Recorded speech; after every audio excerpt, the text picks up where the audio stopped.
ボス日進月歩塩田正宏です。今日も高木先生にお越しいただきました。よろしくお願いします。お願いします。僕最初お会いした時にね、補助術、補助、はい。それ、補助ですか。こうね、縄で縛るのも先生一瞬でやっちゃうし、苦しめんじゃないですよ、相手を。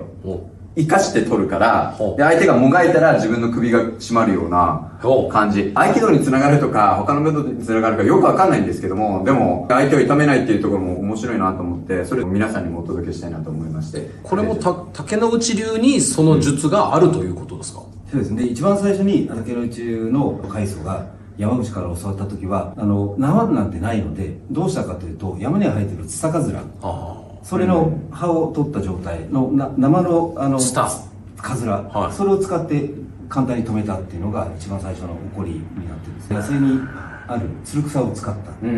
でそのうちにだんだんこういろんな近くにある道具を使うようになった。こういう短い縄であれば、はい、いろんなところにあったりするので、はい、普通にどこでも買えそうなまあ普通のね見えますけども普通の縄ですけど、でこれもこうやってコイル状に巻いといて、でこうほどけばピュッとこうほどける状態。絡まないんだ。絡まない。でこれもこういう例えば末端のところをこれ引けばほどける、こう引けほどきっていう。引けほどき。引けほどき。こう簡単に言うとこう丸めてこの輪っかを入れるじゃないですか。一個だけ。そうするとこれ引けばほどける。なるほど。それが基本になっている。でこれでこういう輪っかを作っといて、でこの輪っかを相手の腕にこう渡して。でそれを例えばこうかけるっていうやり方があるんですね。こうやって仕込んどいて、はい、マークさんがこう打ってくる、普通にこう打ってきてもらって、技がいいですね。こうでこのままスーッとこう、はい、でこのままこう投げました。でこのままスーッとからはいでこれで相手の手を叩いて、でこのままスーッと捉えます。はい、でこのままこっちに絡めて、うわすごい。でこのままこう絡めて、捉えて。で、このままこれすぐ。で、これ。で、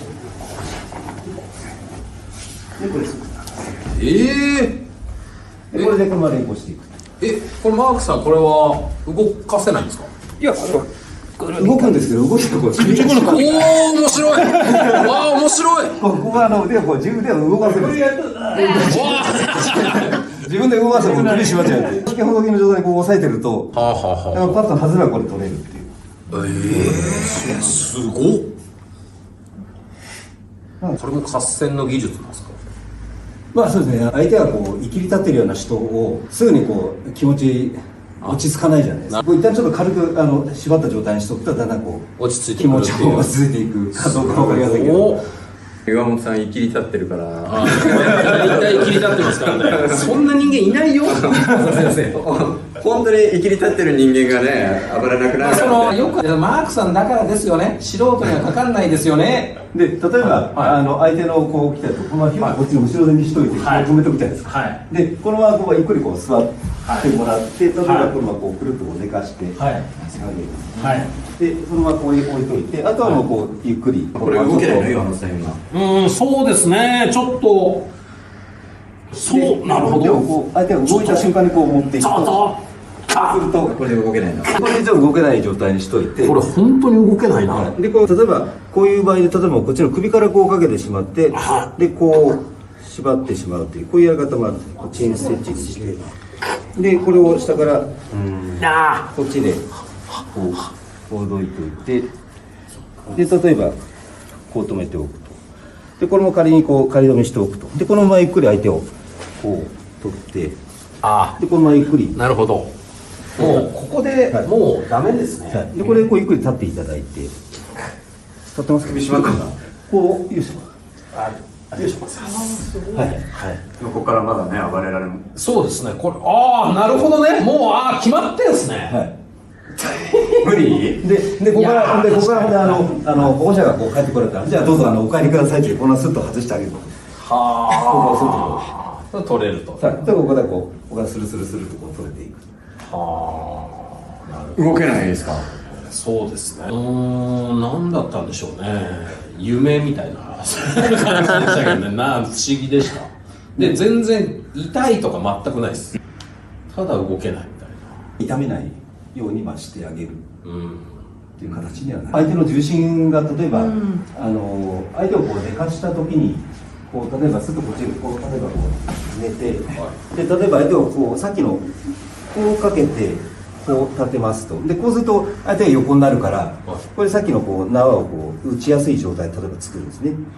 でそうすると相手はこのままこうしとくとここで動けないので、こっちはもうゆっくり縄をこうほどいてこう作っといてあげて、でこっちの首だけこっち通してあげて、よいしょ。でここからこの相手の手をついてるこれを取ってしまうとこうでこうスッとこう取って、ちょっとここの最後の縛り方はこうあまり細かくはできないんですけども、でこのまま相手をここからこうスッと起こしてあげて、でこのまま相手の重心方向こっち方向にこうスッとこう前にここを起こしてあげるとこう相手が立ちやすくなる。だから相手の重心方向に向かっていくと、相手にこう尊厳をこう残したままというか、相手も痛めつけないようにっていうのが基本なので。先生他になんか面白い道具。ほんでさっき言った縛るという意味では、さっきの矛縛りって言ったこれも相手を縛るっていう意味では相手を瞬間的に縛るっていう技になるんですね。だから相手がこう打ってきてこう打ってきた瞬間にパッとでこの腕をパッとほどいて、これで瞬間的にスッとほどいてしまう。スッと抜いて感じ。これもスッと外すと相手はこう倒れる。これは矛縛り。縛りってことは動けなくしてるってことですね。はい、そうですね。肩縛りっていうのがあって、相手は抜こうとしてこれをこうスッと置いて、これ肩に出て肩にでパーッて当て右。そうするとここが手が止まってこう肩が縛られてる動きづらい。これは肩の縛り。これも縛るっていう意味ではその鎖鎌の使い方ではあるんですけど、鎖鎌も使うんですか？そうで相手がこれで打ってきたら1回目こう相手が来てくれてパンと外して、相手が打ってきたらこのパッと返してこれすおお、はい、もう刀も縛られている。刀ごと縛ってしまって面白い、すごい。だからこれが鎖縛りという。本当だ。だからこれで相手をこうこれも瞬間的に相手を取ってしまうはいはいはという縛り。これも一つの縛りというか、右手はこう小太刀持つ形のようにしといて、でこれ例えば外してパッとこう投げるじゃないですか。でこのままこうスッといくとこのままこうで相手このままこうとこう回る。でこのままこっちにスッと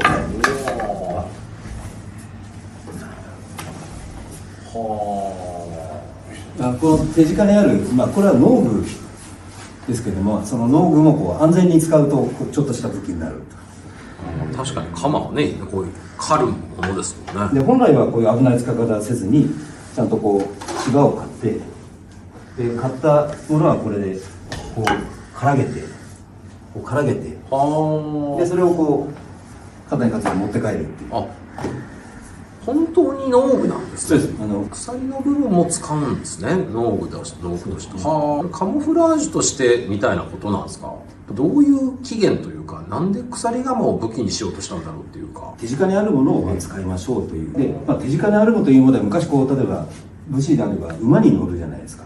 そうすると馬の蹄鉄とか器をこう履き替える時に鼻ネジっていうのが、これが鼻ネジ棒って言われる。馬の鼻こう輪っかこう金みたいについてるんです。鼻の部分。牛とかも。はい。あれの穴にこうヒュッと通してこれキュッとねじると鼻が痛いのでコロンと横に転ぶんですよ。でそれで足の蹄鉄とか爪をこう切ったりとか。これもその農工具、バグの一種になるんですよ。これは必ず馬小屋にこうかけてある。これで相手がこうナイフとかでこう撃ってきたりとかしてもパンと外してこのままこれでこのままこう打ちパンと打ってそのままこうして。すごい。普通の家にある道具をそういう形で使える。今もあと結婚式とかの名残で昔刀を串に刺してやってましたけども、今それがもうなくなった。それの名残として鉄線か。ここはやっぱり鉄でできているのでここに当たると痛い。ただ相手がナイフでこう切ってきたりとかすると、相手が刃物持ってる時にこっち素手でやったらちょっと心もとない、危ないっていう場合はこういうので相手が撃ってきたりするとこれこうやってただパーンと撃っといて、でまた相手が上から撃ってきたりするとパッと外してこれキュッとこうですよ。ここでこうキュッと締めるとこの骨がキュッとこうきしむ形になるので、そうするとこれパッと取れる。すごいっすね。全部竹之内流に包括されている道具たちなんですか？僕めちゃくちゃお侍さんが学んだ流派なのかなと思ってたんですけど、竹内家はもともと武家だったんですけれども、戦国武将として名を残していくのをやめて、一度武家を廃業して帰農してるんですね。地元の方と親しくなりながらずっと一緒に武芸を伝えてきたりとかされてるので、さっき言ったちょっとした相手の体の具合が悪いったら直してあげるとかで、農具とか使ったりとかしながら助け合いながらみたいな形でされてこられている。独特ですよね、多分武術の流派としては。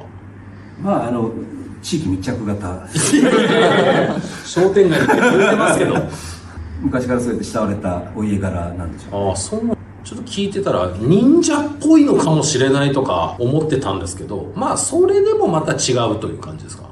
そうですね。ただ忍者が使うようにそれこそ簡単な三つ星みたいなものを使ったりとかはしますけど、それも一つもそういうやり方ですっていうぐらいで、あんまりそれを表だったり使ったりはします。刀とか抜く時に内側に笄とかって髪の毛を整えたりするような、ここに細い小刀がついたりしてるので、シュッと抜いた瞬間ピンとこっち飛ばしといて、その間に抜刀するっていう使い方があったりとか、だから手裏剣は居合と平電で入っているっていう形。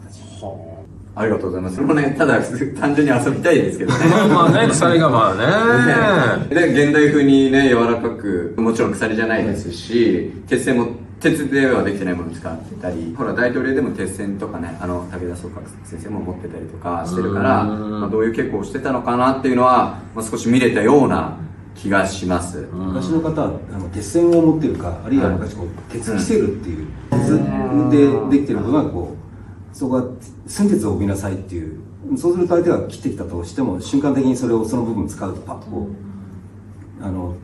防げる。いろり旗で火箸を使ったりする、あれも鉄の箸とか使ってその火箸でやるっていうのも、それも同じような形、いわゆる身の回りにあるもの何でも使える発想でいましょうということなんで、今だったら別に何でもスマホでもペットボトルでもそうですね。使ってっていう感覚そういうに。発想になっていく。